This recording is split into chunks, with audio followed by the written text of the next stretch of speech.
teacher. I've been doing it for about 5 years. People always ask, do you feel rewarded? Doing your job every single day. And I gotta think about that. And I say, you know what? A few weeks ago, I taught a lesson about hyphens. I taught a lesson about apostrophes. I taught a lesson about semicolons. And I thought, yes, I am making a big difference in their lives. I did. That's not what you were expecting? Okay. Anyway, moving on with that. How many of you guys are teachers? Any teachers in here? Yeah? Some of you guys are ashamed to admit that? Am I the only one? Okay. Well, I don't know for the one teacher in the room here if this has happened to you, but this happens to me all the time. Whenever I tell someone about my job, I always get these crazy assumptions about me made, that I must be so caring and nice and sensitive, or that I must be so passionate about what I do, and my favorite misconception I get is that I have a lot of patience. And you know what? None of those things are true about me. None. At all. So, and it's always felt really odd to kind of hear these assumptions made about you just because of what you do for a living. Imagine if you did that with your dentist. You know, Dr. Schultz, I can tell that you are dedicated to working with molars. I can tell, Dr. Schultz, that you have patience for scraping off that dental plaque.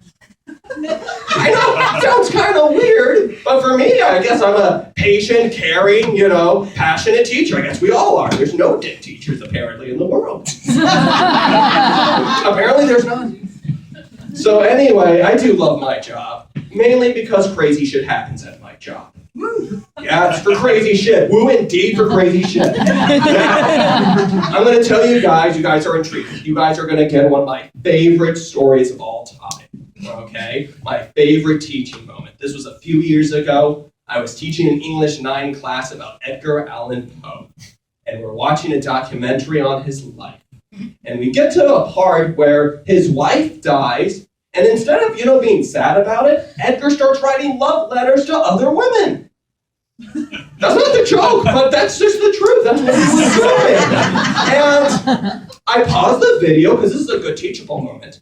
And I pause the video, and I say, class, why do you think Edgar wrote those love letters? And they're writing their responses down, and I see Tom. Not the bartender Tom, but I see the other Tom. I see Tom in the corner, and he's kind of fidgety. He seems a little nervous about his answer. And he usually is about sharing. Some people don't like to share in front of the public.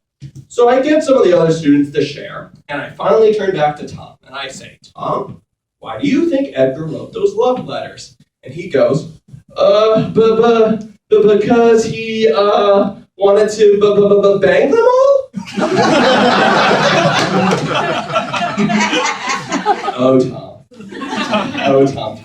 I had to think about Tom's answer for a while.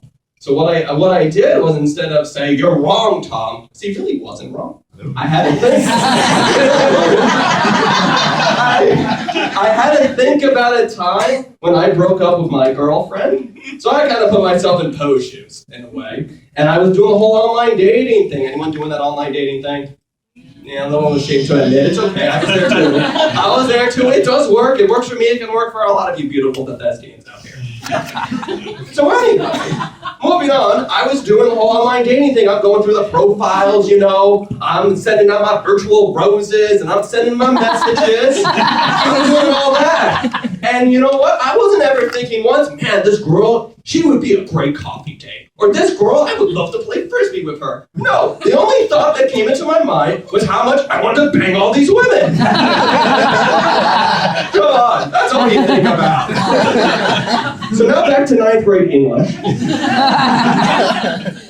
Okay, I got it. So I finally go back to Tom and I say, you know what, Tom? You are correct. Edgar wanted to bang those women. You, my friend, get the gold star. Thank you very much, everyone.